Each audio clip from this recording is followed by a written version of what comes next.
নমস্কার সবাইকে, সবাই কেমন আছেন? আমি তৃষ্ণা আপনাদের জন্য নিয়ে আসছি নতুন একটা রেসিপি। আজকে আমি রান্না করে দেখাবো কচু দিয়ে নলা মাছ। এটা কিন্তু দেশি মাছ। তো মাছটাকে ধুয়ে পরিষ্কার করে রাখা আছে। এখন আমি লবণ আর হলুদ দিয়ে মেখে নেব। লবণটা দিয়ে দেওয়ার পর দিয়ে দিলাম, হলুদটা দিয়ে দেওয়ার পর দিয়ে দিলাম এই হচ্ছে লবণ। এখন এটাকে সুন্দর করে মেখে নেব। এখানে দেখো আমি কচুটাকে হালকা একটু লবণ দিয়ে সেদ্ধ করে নিয়েছি। জল কিন্তু ফেলিনি, জল একেবারে শুকিয়ে ফেলেছি। তো আজকে এই কচু দিয়ে মাছটা রান্না হবে। দেখো খুব সুন্দর মতন কিন্তু আমি মাছগুলো মেখে নিয়েছি। এখন এটাকে ভেজে নেব। মাছটা ভাজার জন্য কড়াইতে তেল গরম করতে বসিয়ে দিয়েছিলাম। এখন আমি মাছটাকে ভেজে নেব।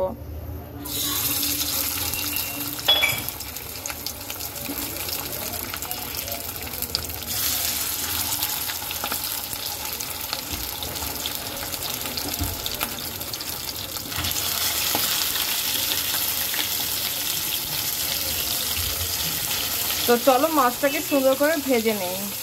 মাছ ভাজা তেলের মধ্যে দিয়ে দেব গোটা জিরা ফোড়ন, একটা তেজপাতা, একটু ভেজে নেব।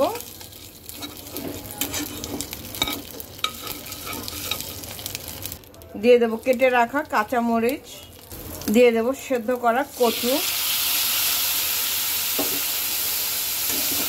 একটু নেড়ে দেব। আর এখন আমি এর মধ্যে দিয়ে দেব এক এক করে মশলা। দিয়ে দেব 1 চা চামচ হলুদের গুঁড়া, দিয়ে দেব 1 চা চামচ ধনিয়ার গুঁড়া। এবার এটাকে সুন্দর করে মিক্সড করব। দিয়ে দেব স্বাদ অনুযায়ী লবণ। সুন্দর করে মিক্সড করার পরে আমি এখন এটাকে 2-3 মিনিটের জন্য ঢেকে দেব।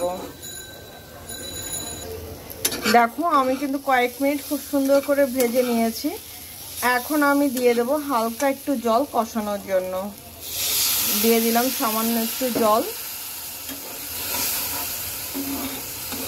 তো চলো এখন এটাকে আমি আবার ঢেকে দেব মশলাটা যে পর্যন্ত সুন্দর করে না কষানো হয়।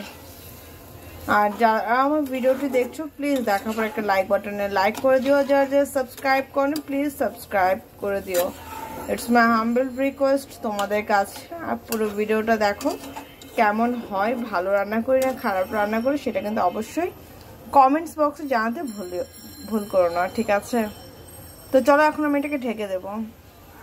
দেখো মশলাটা কিন্তু খুব সুন্দর মতন আমার কষানো হয়ে গেছে। ঠিক এই সময়ে আমি দিয়ে দেব ঝোলের জন্য জল। আমি ঝোলের জলটা দেওয়ার পরে একটু মিক্সড করে দেব। তো ঝোলে এখন বলক আসা আগ পর্যন্ত ওয়েট করব। দেখো ঝোলে কিন্তু খুব সুন্দর বলক চলে আসছে। ঠিক এই সময়ে আমি দিয়ে দেব 1 চা চামচ জিরার গুঁড়া। জিরাটা দেওয়ার পর সুন্দর করে একটু মিক্সড করে দেব।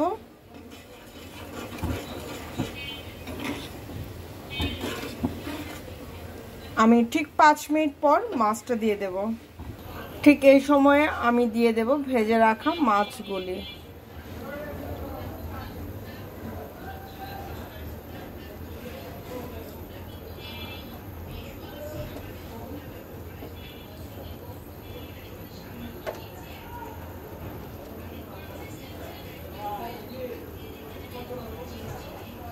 আমি দিয়ে দিলাম ভেজে রাখা মাছগুলি।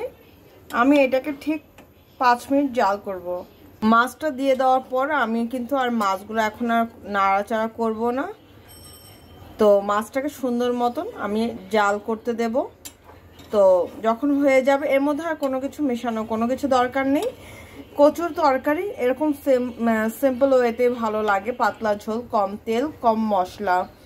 একবার হলো এভাবে রান্না করে খেয়ে দেখো, ট্রাস্ট মি খুব ভালো লাগবে। জ্যান্ত মাছ ছিল, মাছটা কিন্তু দেশি জ্যান্ত মাছ। তো একবার ভেবে দেখো কীরকম টেস্ট হতে পারে তরকারিটা। আমি তো লবণ টেস্ট করেছি, এই জন্য বলতে পারলাম যে আদতে ভালো হয়েছে না মন্দ হয়েছে। তো যাই হোক এটাকে এখন আগে 5 মিনিট চলো জাল করি। দেখো আমার কিন্তু নলা মাছের ঝোলটা হয়ে গেছে। এখন আমি এটাকে নামিয়ে নেব। তো চলো নামানোর পর ফাইনাল লুকটা শেয়ার করছি তোমাদের সাথে। এই হচ্ছে আমার নলা মাছের পাতলা ঝোল কচু দিয়ে। তো কেমন হয়েছে অবশ্যই কিন্তু জানাতে ভুলবে না, ঠিক আছে?